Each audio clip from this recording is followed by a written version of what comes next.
You're doing good, my friends, my comrades.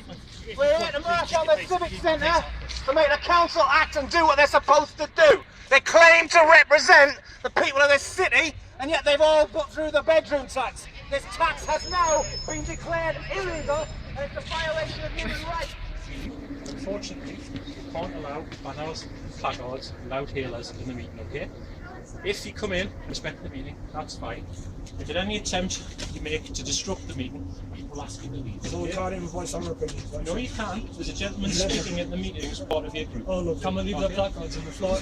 Yeah. I'll show you where to go, okay, if you'd like to follow me around. It's alright. I'm not taking offence. Why are we humouring this? I don't know, why are we even humouring this?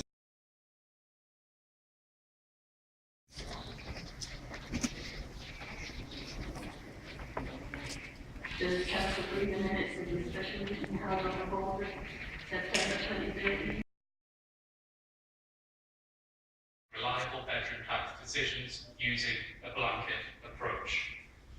This is what we have to conclude from the judgments in Fife, Westminster and Glasgow. There can be no reliable bedroom tax decision outside of a consideration of the facts of each individual case. There can be no reliable decision without a definition of what a bedroom is and what it is not. Each benefit tribunal has overturned council decisions because the way that councils went about making bedroom tax decisions was defective. They all adopted a blanket approach and handed the decisions over to landlords. Newcastle Council is no different. Let me be clear, it is not up to IHM to make decisions about bedroom tax liability. It is up to the Council's Housing Benefit Department looking at each individual case. Every bedroom tax decision that Newcastle Council has made is unreliable. Each and every one of them can and must be appealed.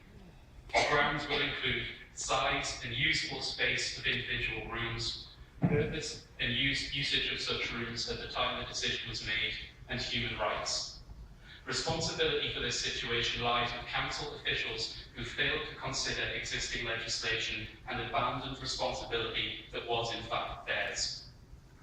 Responsibility also lies with councillors who failed to scrutinise and audit council policy and procedures.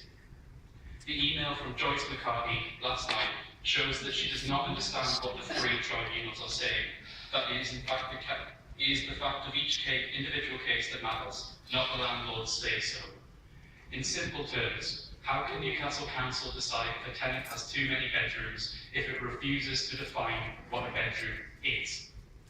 Mrs McCarthy says the DWP has confirmed that it is the responsibility of landlords, not the council benefit departments, to assess what is a bedroom.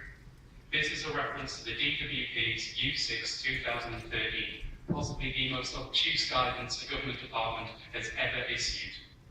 Obtuse. Look at paragraph 5. A room is a bedroom if it is large enough to accommodate at least a single bed.